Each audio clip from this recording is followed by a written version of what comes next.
Welcome to Dave Rig Design. I'm Dave, and today we're looking at the Sovol SH03 filament dryer. Sovol sent me their new filament dryer to check out, so let's open the box and see what it has to offer.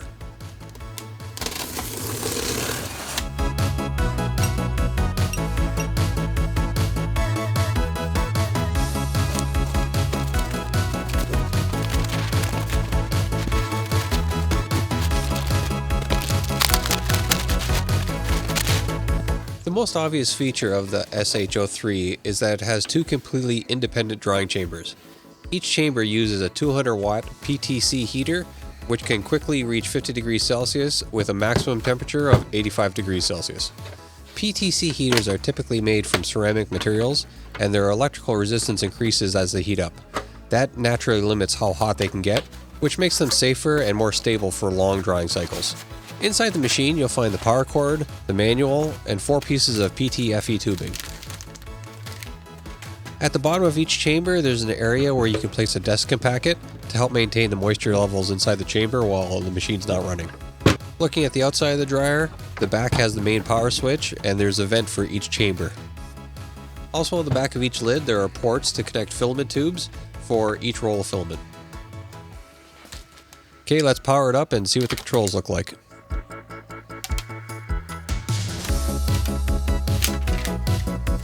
Each chamber has independent controls, with the top button cycling between the two chambers. The controls are pretty straightforward. Once you pick a chamber, you can cycle through filament presets. I'll list all the options up on screen. But if the presets don't work for what you need, you can press the gear button to cycle between the preset temperature and time settings. You can then use the up and down arrows to change any of these settings, and then the bottom start button activates the chamber.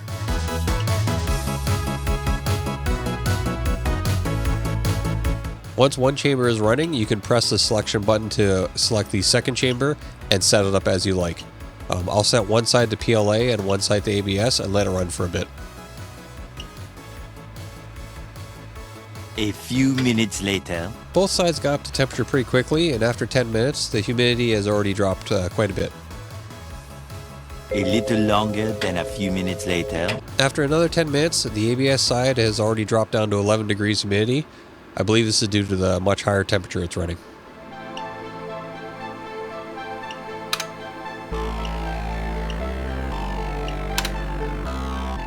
The ABS template defaults to 80 degrees Celsius, but you can still go in and change it up to its max of 85 if that's what you need. Also, if you want both sides set up the same, once you set up one chamber, you can then copy those settings to the second one, meaning you don't have to go through the process of setting it up again. Each chamber also has the auto humidity feature, which allows you to set the desired humidity level instead of a heat and time. Then the chamber will just turn on and off as needed to maintain that humidity. This is a great option to use after an initial drying cycle to keep the filament at a set humidity level without the machine have to constantly be running.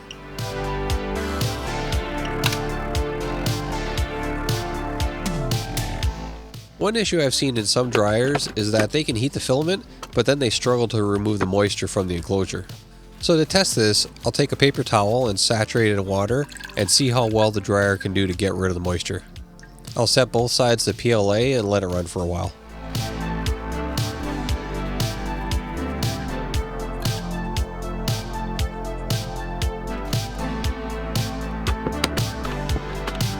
It looks like we're starting out at 60 and 45% humidity. If you like the projects I tackle on my channel, I'm working on a digital guide that breaks down how I approach problem solving and build step by step.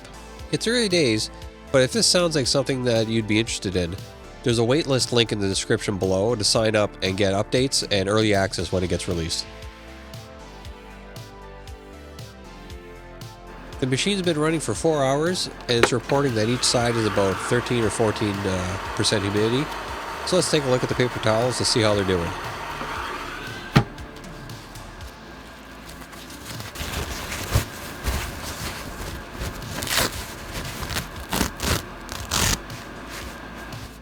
That looks pretty dry.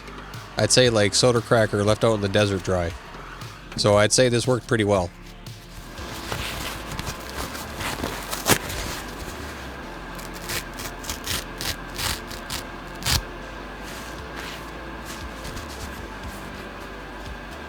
For a more relevant test, I'll compare some PETG and TPU. Both are known for having issues with moisture. For the test, I'll put each roll in the dryer and also cut off a length of filament that I'll place in a bowl of water to try to get it as saturated as possible.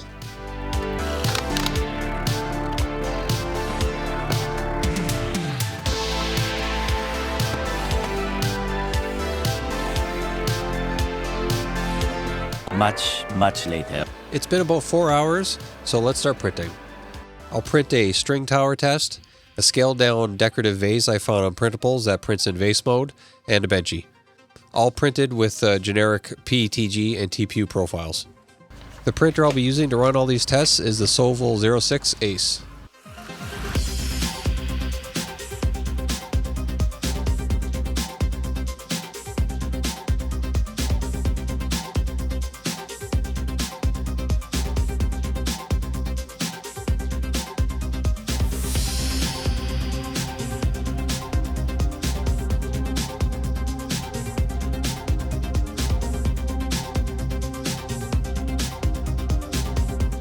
And here are the results.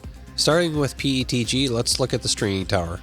The dry print still has a bit of stringing, but that can be cleaned up with profile tuning, but the wet filament is much worse. The wet benchy fared a bit better than I thought it would, not being too much worse than the dry version. I don't think the PETG was in the water long enough to create a really dramatic effect. It absorbs moisture much slower than something like TPU, so a few hours in the water added moisture, but not the same as if a roll sitting on your shelf for a few months in a humid location. The vase also wasn't too bad. It doesn't really show up on camera, but the surface finish of the wet print is a bit rougher, but it's very subtle. The results with the TPU is more what I was expecting. Both towers have some stringing, but the wet version is far worse, and the towers themselves are really rough. The difference in the benchies are crazy. The dry benchy looks perfect, and the wet one is a mess. I'm pretty surprised how flawless the dry benchy printed and how bad the wet version is. The vase has similar results. The dry version is perfect, and the surface finish on the wet version is terrible. As a side note, I just want to point out how well the printer is handling TPU, because TPU isn't always that easy to print cleanly. So that sums up my look at the Sovol SH03 filament dryer. Dryers aren't overly complicated, but this one definitely delivers on its claims. It definitely can remove moisture from whatever you put in it, and the dual chambers is a nice feature to have, so you don't melt your PLA when you have to dry your roll of nylon. If you have any questions, let me know in the comments below and I'll try to answer whatever I can. And if you found this video helpful, consider hitting that like button. Also, if you want to support the channel and get occasional behind the scenes sneak peeks or chat about projects, consider checking out my Patreon. Thanks for watching.